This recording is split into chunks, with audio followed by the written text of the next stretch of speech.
Thanks for your company. The details now. Political scientists have described as disappointing the Electoral Commission's admission that it possibly has thousands of minors and foreigners in the newly compiled register, a situation they want creates more acrimony among parties and other stakeholders prior to the polls in December. Patrick Stevenson, research analyst with IMANI Africa, told Mamavio Uso-Abuaji on the AM show the EC was better off updating the previous register, while the budget was rather used to improve the work of the National Identification Authority and the Births and Deaths Registry. I think that the EC's claim that this has been successful has not been based on any superior metric or any superior reasoning. You don't decide after the fact that what you have done is successful or otherwise. We should know what you intended to do, right from get-go. I should also say that the idea that it's difficult or it's challenging for us to read minors off of the register. I don't think it's that complicated at all, because whatever the Electoral Commission is going to do now is what should have been done before. And it's one of the views that we have held and advocated for throughout this entire period, that for anybody to turn 18 years old and get registered on a register, if we even devoted more than 10% of the resources that went to the Electoral Commission for this exercise and double or triple the capacity of the birth and death registry, and they are building superior biometric systems and systems that are up to date, they should be in the position to tell us who's turning 18 years old in the country or not. And that becomes a primary data that is then used by the Electoral Commission, right? So right from 2012, I should say, we've held the view that if we don't fix the national identification system, things like this will continue to happen. So the EC cannot say there's no better way of reading the system off of minors, or reading the register off of minors who are on there, or foreign nationals who are on there. Regarding foreign nationals, I think the point has got to be made that if the person is not Ghanaian and attempts to register, it's a criminal offense, okay? The Electoral Commission doesn't prosecute criminal offenses in this country. That is the jurisdiction of the security apparatus of the country. So obviously, if we are going to get a clean, sound register that is Ghanaian and belongs to Ghanaians, the Electoral Commissioner must understand that the independence that is guaranteed it depends on its ability to work with other state institutions. So all the people we have already seen the Electoral Commission going around and indicating that being apprehended, that level of forensics and determination is purely a responsibility of the security apparatus of the country. So I guess the point I'm making is that there are existing tools, there are existing regulatory frameworks by which we could have gotten this done without necessarily going through the cycle that we have, and still, end up with a register that still has, minors on there. And if a minor is there, as we speak today, the Electoral Commissioner does not have a system to determine it until independent citizens challenge the person. So if a 17-year-old or 16-year-old, maybe, I'm not accusing any political party, through some political shenanigans, has been able to get their name on the register, until somebody says Kweku Mensah or IMANI does not have to be on the register, the Electoral Commissioner doesn't know. There's no way they can determine that with the Birth and Death Registry or some other institution. But then again, the information parameters I was taken during the registration exam doesn't allow that.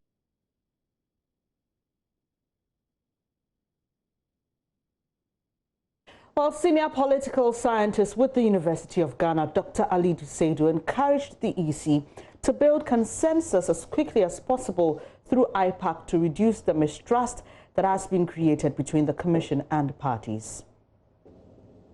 I was surprised, simply because one of the selling points for the EC's justification for the conduct of a new voters register was the fact that the old register had a lot of foreigners. Actually, they called it the ECOWAS register and not a Ghanaian register. It had a lot of minors who were not legally qualified to vote, having their names in the register. So, but also there was a point that they made about the fact that they needed to add a third security feature, rather than just using the term, the biodata. They needed to add was it the eyelashes or whatever it was, to strengthen the security system of the registration process, and for that matter, the complete voter register that we're going to have. About 38 down the line of registration and violence and deaths and beatings and destruction of properties, we were told that we still have foreigners in the voters register. And I was wondering, then what happened? The assurances, the deployment of troops in almost all the border areas to prevent people who are not Ghanaians coming in to register. What happened to all these things? The kind of divisiveness that was created by this restricted movement of people across one area to another. Then we are technically back to square one. The EC said they have mechanisms of addressing these challenges. They will be able to get these people out. And I was thinking, why didn't they do it earlier by subjecting Ghanaians to this kind of 38 days of technical hardships?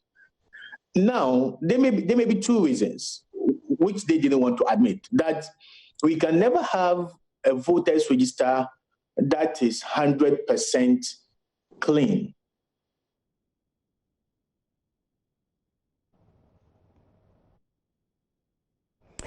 Well, we're joined by the Director of Electoral Services at the EC, Dr. Seidu Kwaku. Thank you so much for your time this morning, sir. Good morning, Bernice. How are you? I'm doing well. Great to have you here. So we've heard from Dr. Seidu. He's actually asking that you meet IPAC as soon as possible. Do you have plans of doing that anytime soon?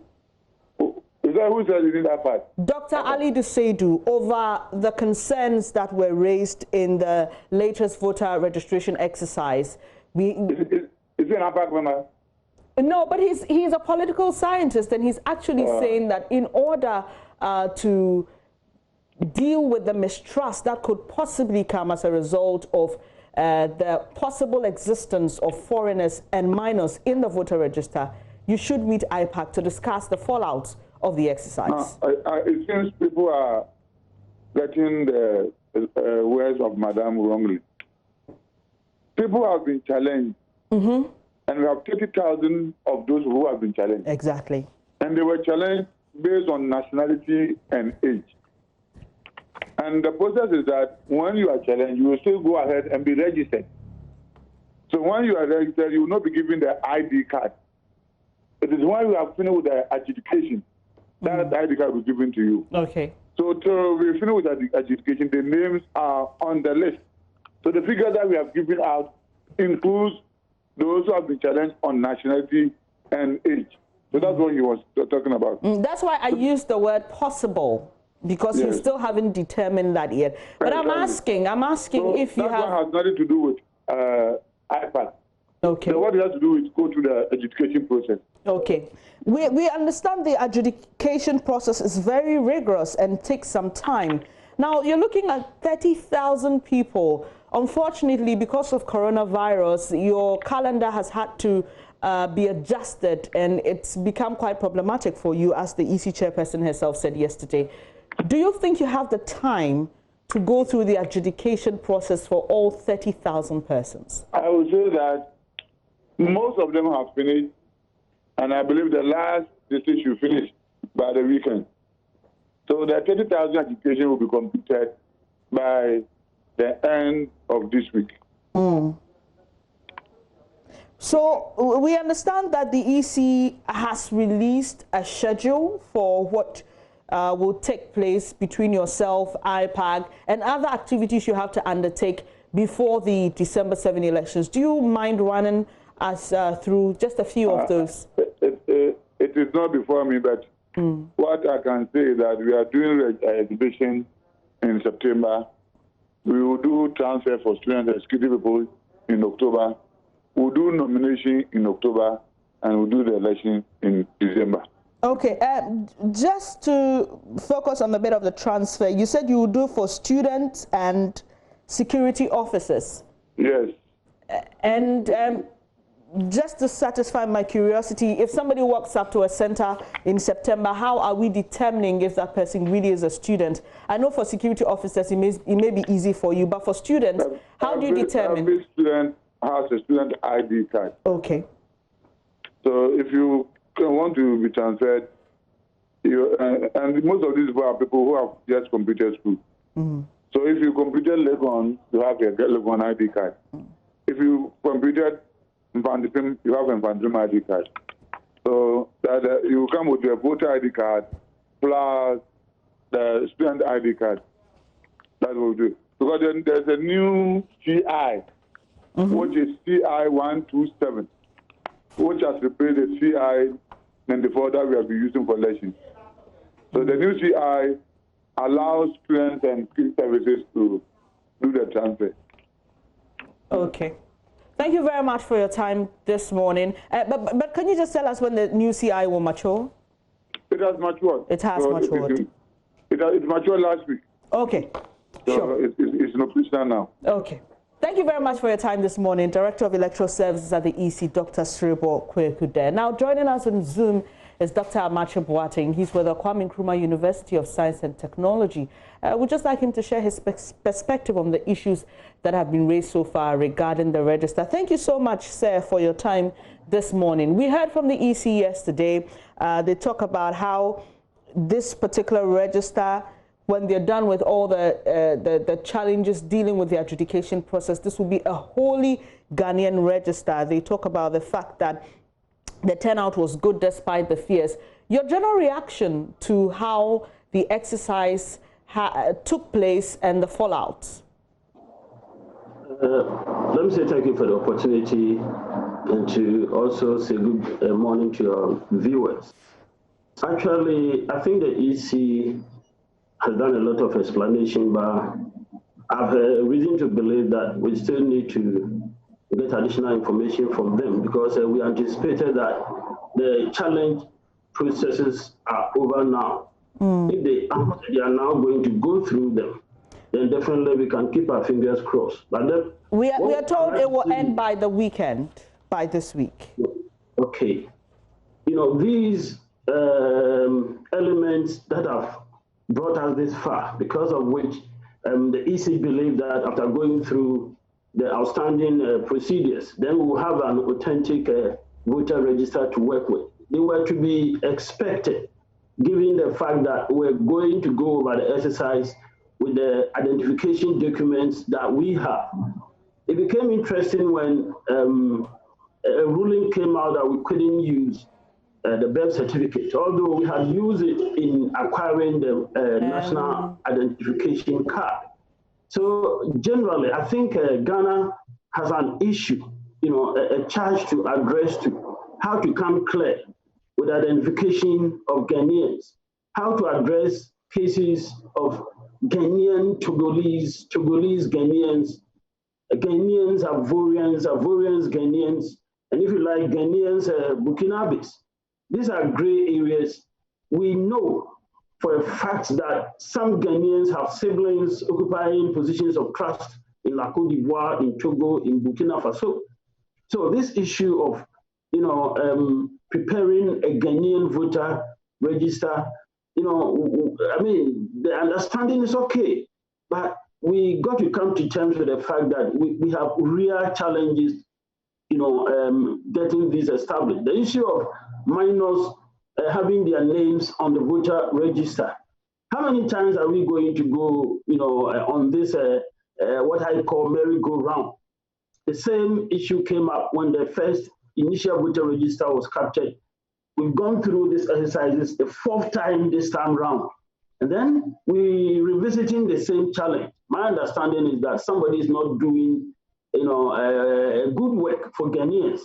And I think it is the Electoral Commission. How can the same commission revisit this same issue on 4 occasions and come back to tell Ghanaians that, look, the same problem is there? I think we've got to, you know, look at this, interrogate these issues, and come to some understanding that, you know, the EC, generally speaking, you know, is not capable of giving Ghanaians that sort of authentic voter register Ghanaians need, not necessarily the political party. All right, Doc, let me just come in here. The issue of dual citizenship, the issue of persons living along Ghana's borders and the borders not being clearly defined. You have people working and living in the different countries. Should that be the EC's problem? Should we not be looking beyond the EC in dealing with that particular issue so that the EC has an easier job when it has to compile register? If at the end of the work of the EC, the institution comes out, to tell Ghanaians that we have got foreigners on the voter register, then definitely. Whatever it is, the challenge is it has affected the work of the EC. And my argument is that the issue as to who should take responsibility of addressing that issue, notwithstanding, the EC has come face to face with this challenge all the time, and this is the fourth time. But that's what I'm asking, Dr. Boateng. That's what I'm asking. Is determining the citizenship of somebody the EC's job? I'm thinking about it this way: if we as a country had a better system of determining who a citizen of Ghana was, wouldn't that directly make the work of the EC then easier? Should it be the EC's fault? The interesting thing that comes out of this, understanding is that at the end of the day, our system is such that we need some other institution, better place to address this issue. So that the whole issue of having to prepare voter register and then from time to time having to come to do mop-up, having to update the voter register, can be addressed once and for all if we really want to, find a solution to this recurring challenge. Whether it is the EC's fault or not, it is hurting our system, and we are doing a merry-go-round. We are doing the voters register all anew a fourth time, and it is 4 times too many. Okay, the EC tells us that with this current register, we are likely not to have this experience again. But I really appreciate your time. Dr. Amakye Boateng is a political scientist with the Kwame Nkrumah University of Science and Technology. We are really grateful that you could join us, sir. You're welcome. Well, independent candidates and minority parties usually don't get a lot of focus during election years. Fortunately, think tank IMANI Africa and your election headquarters, JoyNews, have partnered to give such parties and candidates a platform. Later today, 6 independent candidates will engage in a debate to tell you why you should give them the nod to lead the nation. Head of our political desk, Evans Mensah, joins me via Zoom to shed more light on this program. Hello, Evans. Now, as the election headquarters, we always innovate in our bid to bring our viewer the very best with regards to election programming. Tell us exactly what motivated this program. So your intro to the conversation sort of lays it out. We have a situation in this country where the ideas as to how to govern this country has solely been driven by the NDC or the MPP. Now, the problem with that is that it's pretty limited and restricted to these 2 views. The alternative view that, of course, exists but isn't being heard, obviously, then doesn't come into the picture. And we thought that as the democracy matures, we need more alternative views to what we already have, as in from the NDC and the MPP.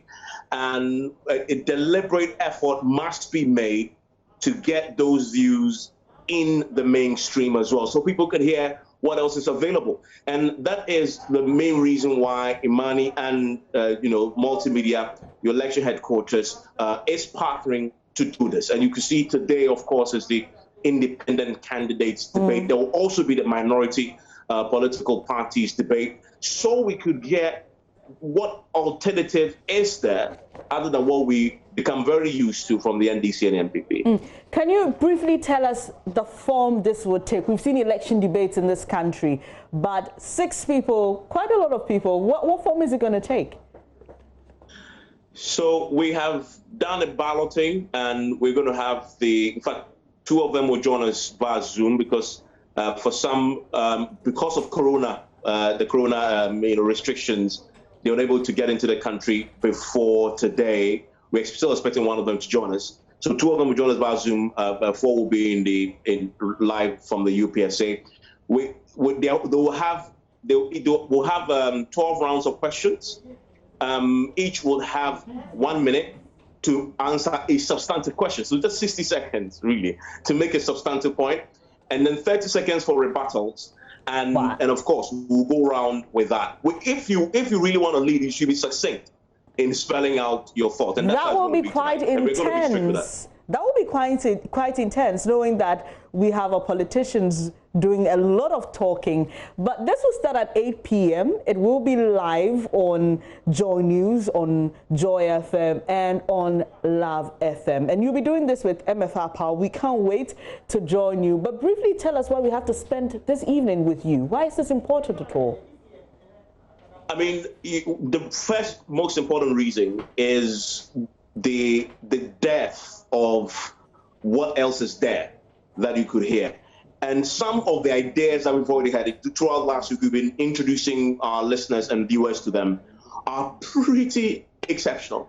Some of them very unprecedented stuff that they're talking about, but we'll get to interrogate it, and then you could make up your mind. That is the beauty of democracy. The thing we are doing this year, and our theme is try to be useful to the electorate. Tonight, we'll try and do that again, and that's why you should join us. Thank you very much, head of our political desk, Evans Mensah. They're giving you reason to make a date here on the Joy News channel at 8 p.m. when we have the independent candidates engaging in a debate later tonight. It will be happening live at the UPSA. Don't forget, if you can't make it here on the Joy News channel, join us on Joy 99.7 FM and on Love 99.5 FM in Kumasi. Now, Wednesday, August 12, 2020 was a day filled with quite a lot of political activities. Just to be sure you didn't miss out on anything, your election headquarters has decided to bring you a recap of the day's political events. Let's start from the EC, where Chairperson Mrs. Jen Mensah briefed citizens on the latest statistics from the just-ended voter registration exercise.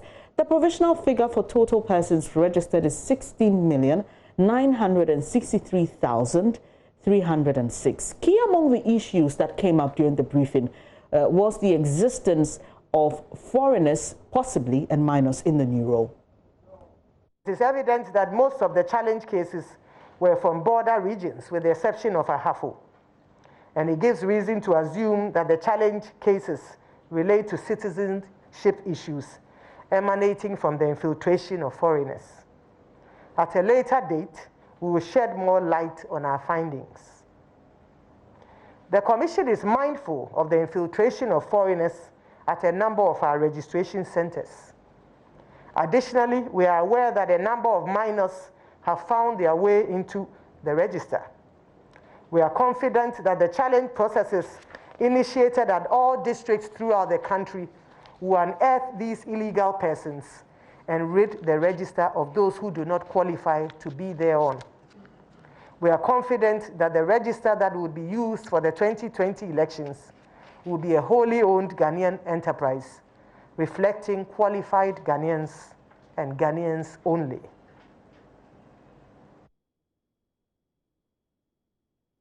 Shortly after the EC's briefing, the NDC flag bearer, John Mahama, met with members of the clergy to introduce his running mate, Professor Nana Jane Opoku-Agyeman, to them. He pledged to run a clean campaign in spite of attacks on him and his running mate.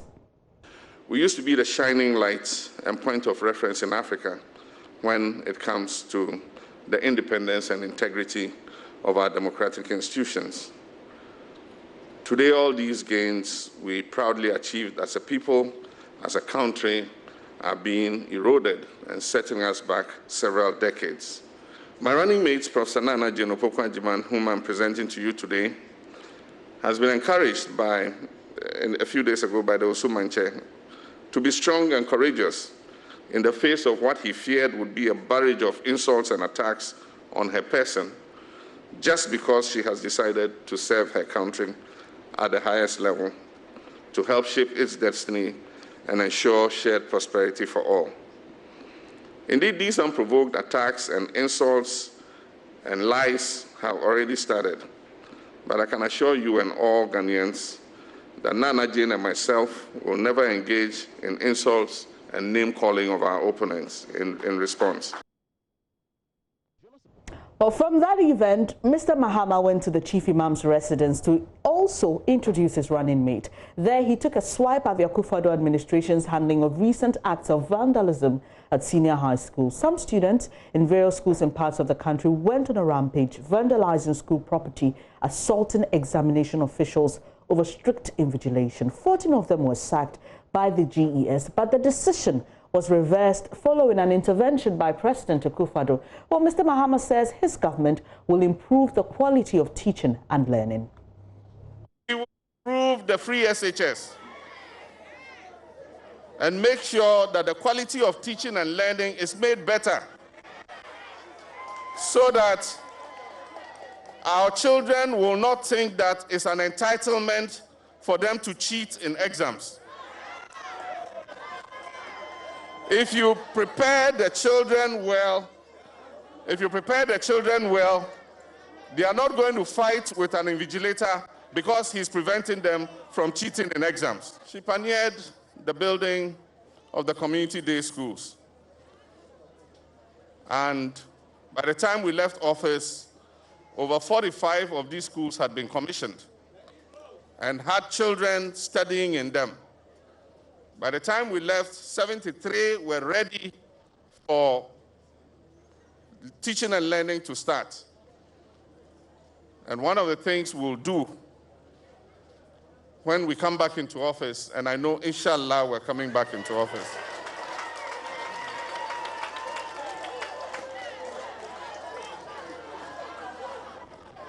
is to complete the 200 community day schools that we began,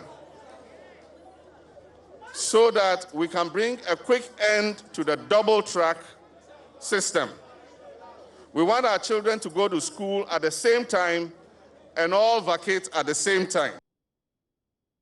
Well, Mr. Mahama there. So while the NDC flag bearer and his running mates were visiting religious leaders, the youth wing of the governing MPP was holding an event to commemorate Youth Day. At that event, Vice President Dr. Mahmoud Bawumia questioned the ability of the NDC's flag bearer, John Mahama, to deliver on all the recent promises he's been making. What the youth of this country should ask is, what did John Mahama do for the youth in 8 years of government? Did he create jobs? No. Did his government maintain teacher training allowance? Did his government maintain nursing training allowance? Did his government maintain the Arabic teachers allowance? Did his government abolish utility bills for tertiary institutions? Did his government implement one district, one factory? Did his government revive Anglo-Gold Ashanti?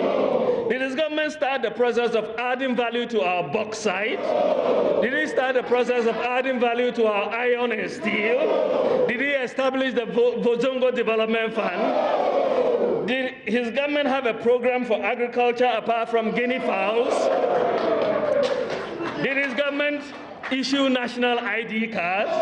Did he provide digital addresses? Did he implement mobile money interoperability? Did he address graduate unemployment? Did he provide apprenticeships? Did he build sports stadia for the youth? Did his government reduce electricity prices? Did his government provide free water? Did his government provide, did they even think of providing free Wi-Fi for senior high schools? Did his government do anything about stopping the collapse of financial institutions, which started under his watch? Did his government pay depositors of collapsed financial institutions under his watch? Did his government pay teacher arrears? Did he pay NHIS arrears? Did his government absorb the fees for BEC and WACC examinations? Could you apply for passport online? Could you renew your NHIS membership online? Could you transfer mobile money across telephone networks? Could you apply for scholarships online? Did he provide free TVET? Did he provide free SHS?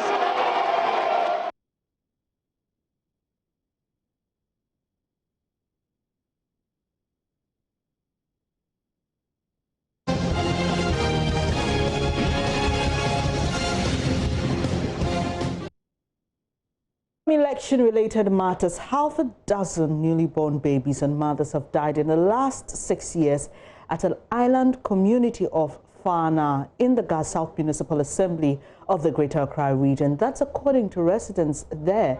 The community is trapped in between the sea and the lagoon with no access to health care. Other persons living there and pregnant women continue to die and deliver in canoes as a result of traveling for over 1 hour in paddled canoes to access health care. Henry Kwesibedu returned from the community. Here's his report.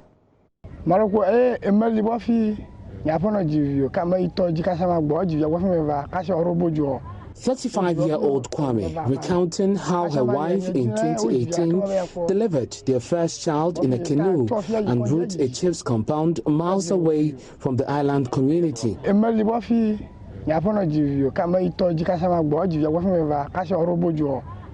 went fishing when my wife was in labor. She delivered on her way to the hospital in a canoe. The hospital is very far from where we live. I was afraid something might happen to my wife because the health center was a distance away.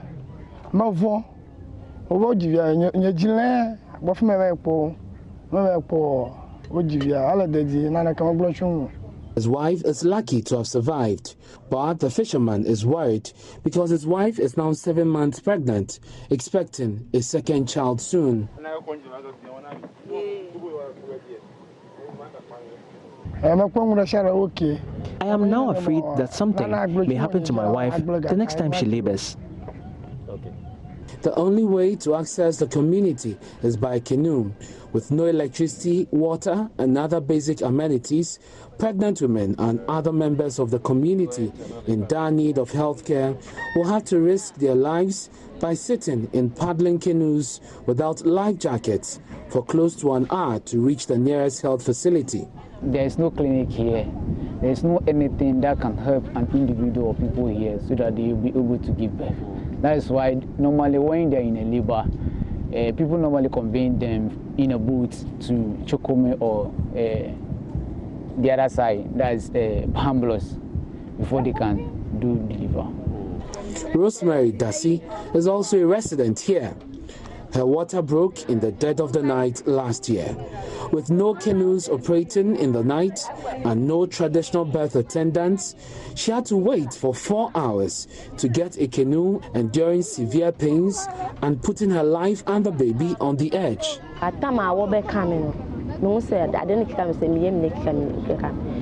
It started around 1 a.m. I felt funny, and my husband called his mother and grandmother. They confirmed my time was due. The canoe came around 5 a.m.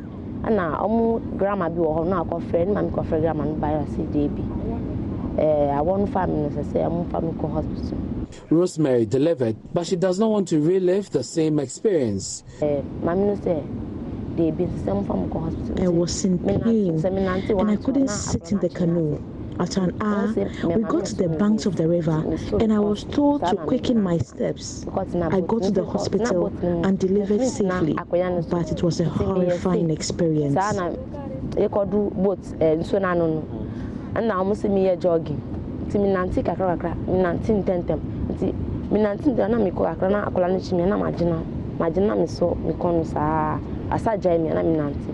Pregnant women aren't the only victims here.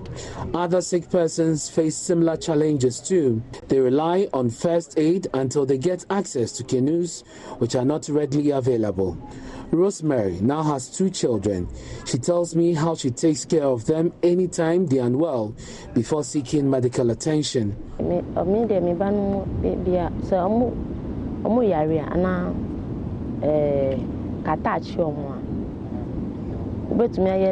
I take my children through steam inhalation or give them some herbs anytime they are unwell until I get a canoe.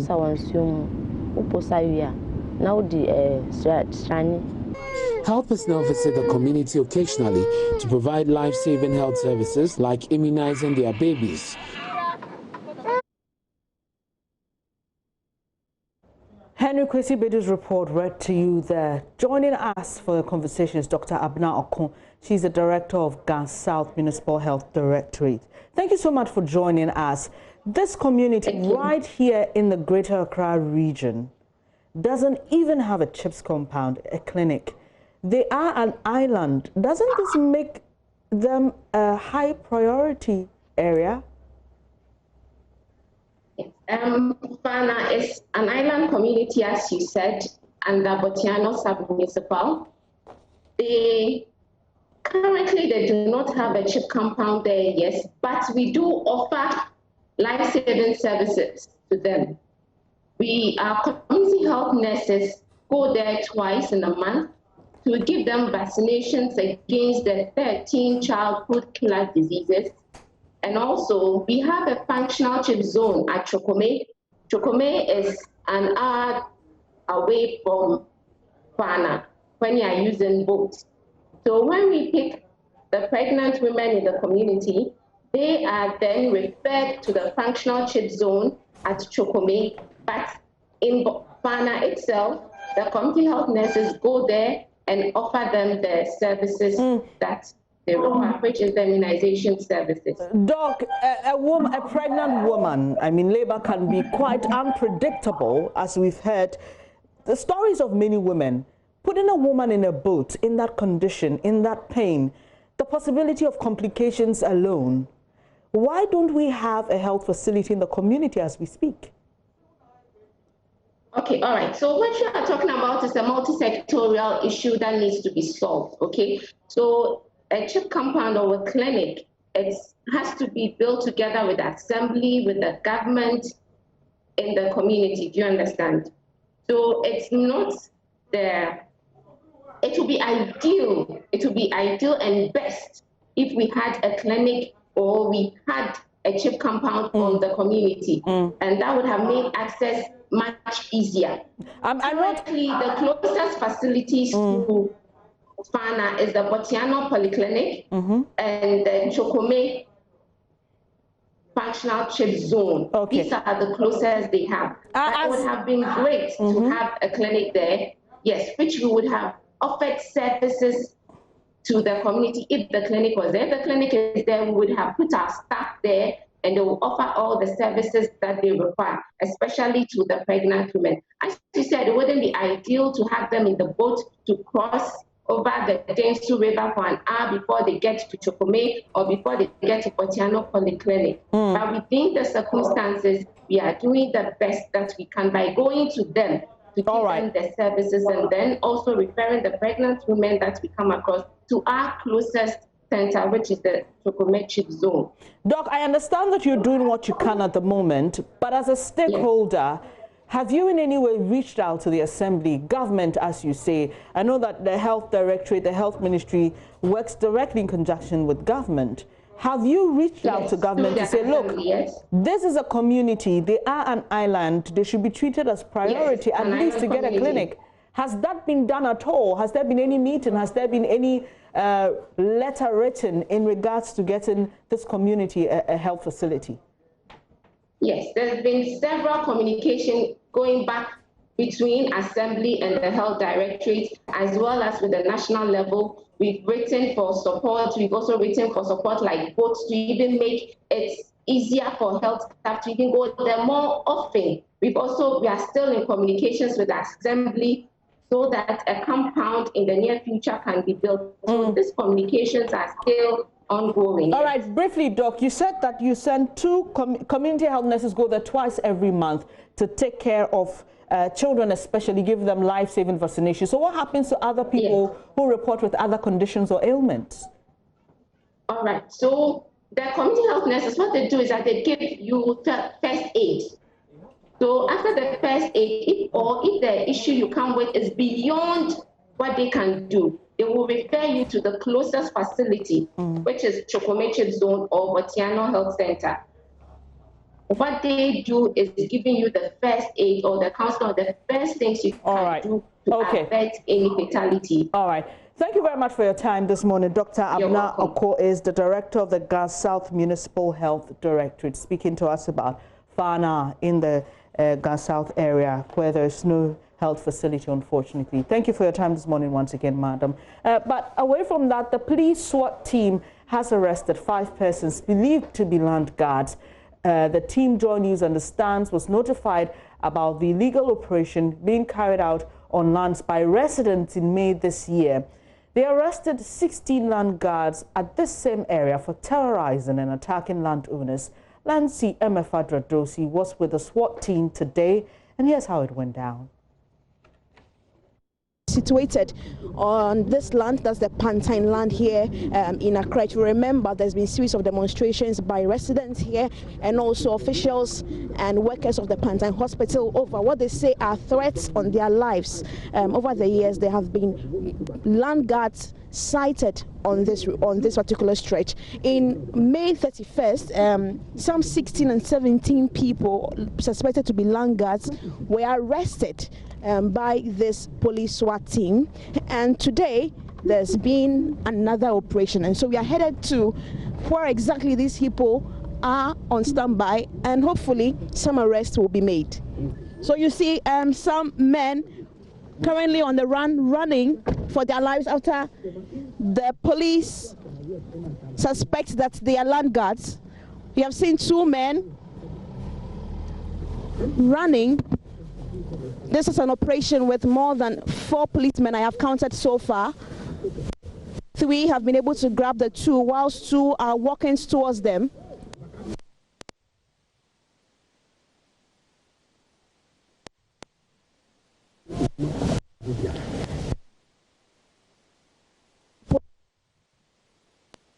Land guards, and yes, you see one in blue, another man in white shirt.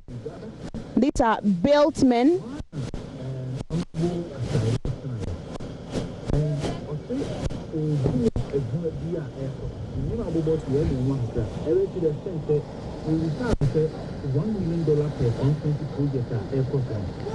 All right, so you can see these men are being dragged into these vehicles. All right, so I've seen that 3 of these men, you can see them in your shots, are being arrested. These are suspected to be land guards. Nancy Emefa-Dradosi will bring more details on JoyNews today. Interesting pictures there. Hi, good morning. Welcome to Business. My name is Daryl Kwao. Fraud cases in financial institutions have gone up. According to the Bank of Ghana report, the cases reached 2,295 at the end of last year. There's more in the following Business Desk report. Ghana, the 2019 numbers represent over 5% jump in terms of the total fraud cases reported in 2018. The report shows that the suppression of cash and issues with deposits accounted for the largest portion of fraud cases reported to the Bank of Ghana. These fraud cases can be valued at 111 million cedis. However, 33.44 million cedis can be attributed to real losses to the respective institutions, while 82 million Ghana cedis was unsuccessful, or the said institutions managed to prevent them. The report also showed that suppression of cash had almost about 1,800 cases, representing 43% jump over that of 2018. Forgery and manipulation also went up by 15% with 135 cases. However, cybercrime and ATM cases went down marginally. About 20 million cedis was lost to email fraud. But the Bank of Ghana in the report maintains that the numbers could have been higher if it wasn't for some measures internally instituted by these banks as well as the regulator. Meanwhile, Mobile Money Limited says it has so far, in collaboration with the police, arrested over 40 mobile money fraudsters across the country. While the mobile money technology has transformed monetary transactions, fraudsters continue to devise strategies to swindle unsuspecting users. General Manager of Mobile Money Limited, Elihene, spoke at this year's MTN MOMO Stakeholder Workshop organized in Accra. Bismarck Awusa has more. 11 years on since its inception, a total of 4 billion cedis has been saved and transferred through the MTN mobile money service. But lingering issues such as fraud still persist within the ecosystem. Speaking to Joy Business, the general manager of Mobile Money Limited, Eli Hine, says his outfit has so far nabbed in excess of 40 fraudsters, but will not back down on its quest to prosecute more of such miscreants. Well, in terms of arrests, I won't say individuals, we've done over 40 arrests already, and this includes swoops, and which means that we are able to predict and therefore go into spaces where we believe these people may be operating from and pick them up. What we are telling Ghanaians is to be vigilant, and that's why we keep talking about vigilance. Recently, one of my colleagues talked about the fact that they take advantage of every situation. In a related development, the Bank of Ghana says it has put in place measures to address challenges arising from collaboration between fintechs in providing mobile money services. Kwame Opon is the head of fintech and innovations at the Bank of Ghana. For us as a regulator, we ensure that there will be stability, right? Because one of our mandates beyond ensuring an effective payment system is also to ensure, to contribute to sector stability. Now, lending, some of you may have gotten access to loans digitally, right? Either from MTN MOMO, from Seidu, from Quick Loans, from Quick Pan-African, wherever it is.